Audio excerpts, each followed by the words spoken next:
શું બનાવવું તે નથી સૂઝતું, તો આજે આપણે બનાવીશું દૂધીના મૂઠિયા.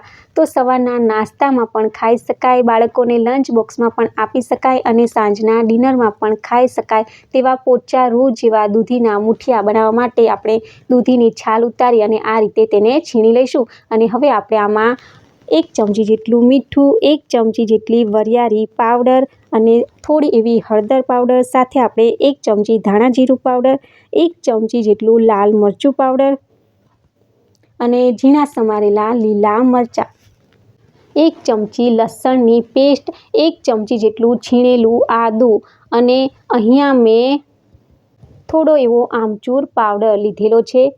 સાથે અહીંયા આપણે 1 ચમચી જેટલા સફેદ તલ ઉમેરી દઈશું અને 1 ચમચી જેટલી આપણે ખાંડ ઉમેરી દઈશું. અને હવે આપણે આમાં કલર માટે અને સ્વાદ માટે 1 ચમચી જેટલું કાશ્મીરી મરચું અને લીલા ધાણા ઉમેરી દઈશું. આ રીતે બધું સરસ મજાનું મિક્સ કરી લઈશું. અને આ રીતે બધું સરસ મજાનું મિક્સ થઈ જાય પછી આપણે આમાં 1 ચમચી જેટલું તેલ, ચપટી જેટલા આપણે કુકિંગ સોડા અને 2 ચમચી જેટલું અહીંયા આપણે દહીં ઉમેરી અને આ બધું સરસ મજાનું મિક્સ કરી લઈશું.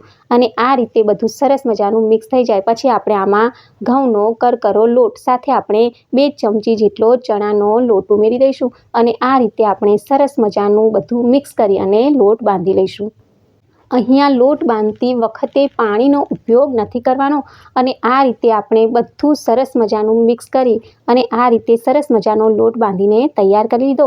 હવે આપણે આવી રીતે કાણાવાળા વાસણમાં થોડું એવું તેલ લગાવી દઈશું અને આ રીતે મીડિયમ એવું આપણે લુવું લઈ અને આ રીતે લંબગોળ એવો તેને આકાર આપી અને આ રીતે આપણે એક મૂઠિયાને વાળીને તૈયાર કરી લીધું. આ જ રીતે આપણે બધા મૂઠિયા રેડી કરી લીધા. અને કુકરમાં પાણીને મેં પહેલેથી જ ગરમ કરવા મૂકી દીધેલું. તો આ રીતે હવે આપણે તેમાં મૂઠિયાની ડીશ મૂકી દઈશું અને આને ઢાંકણ ઢાંકીને ચડવા દઈશું. અને હવે તમે જોઈ શકો છો તો આપણે આ રીતે ખોલીને જોઈએ તો તમે જુઓ કે સરસ મજાના આ મૂઠિયા આપણા ચડી ગયા છે. આને આપણે સારા એવા ઠંડા થવા દઈશું. અને હવે આ ઠંડા થઈ ગયા ત્યારે આપણે એને કટ કરી લઈશું. તો તમે જુઓ કે કેટલા પોચા રૂ જેવા આ દૂધીના મૂઠિયા બન્યા છે ને.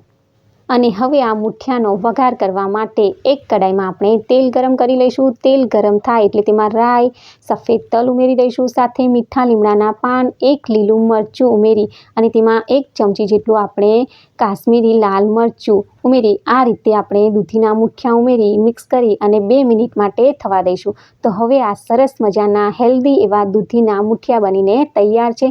આની ડિટેલ રેસીપી મેં મારી ચેનલમાં મૂકેલી છે. અને રેસીપી ગમે તો વિડીયોને લાઇક, શેર અને સબસ્ક્રાઈબ જરૂરથી કરજો. Thanks for watching. Bye bye.